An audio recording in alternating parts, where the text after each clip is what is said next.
What I can tell you about Butch is as a young guy, he grew up in Stuttgart naturally, took an interest in duck hunting and duck calling at an early age, and had people that kind of mentored him along. One of the people that he really looked up to and spent a lot of time at was Mr. Chick Majors, the founder of the Dixie Matter Duck Call. So as a young guy growing up, Butch would hang out in Chick's shop.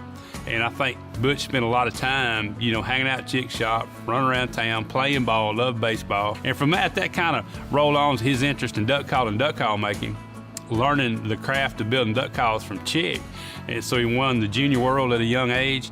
I think he was 12 when he won the Junior World and went on to win the Arkansas State and then the World Championship in 1972. So as he progressed, he grew up in and around naturally the duck hunting capital of the world, but grew up and around duck call making, which became his passion. That and baseball become his passion in life.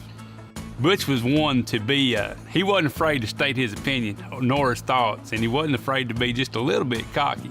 He was talking about he blew in the state and he was blowing good, and this guy gave him a hard time. So, well, you'll never win the world. He said, no, I'm gonna win the state tonight, and then I'm gonna come back and beat you in the world. And by George, he did it. Butch is probably one of the best duck calling coaches ever walked. He started the duck call clinics, I want to say in '69, something like that, at the youth center. And he did clinics during the week, like 6 weeks leading up to the World Championship.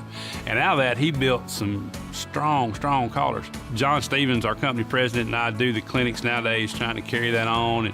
But I find myself sometimes struggling getting through to them what I'm trying to get them to do with the duck call. Butch had an uncanny ability as a duck call coach to figure out what made you good, not follow this particular program. He could figure out what made you tick and how you needed to develop a contest routine or your own personal style.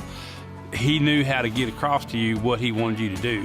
And that's always impressed me, especially as I've gotten in a position where I'm trying to help some folks out. I mean, you could run a list forever of guys that were regional winners, state winners, did well at the world. And you look at our world titles, we've got well over 100 world championships under the Rich and Tone R&T name.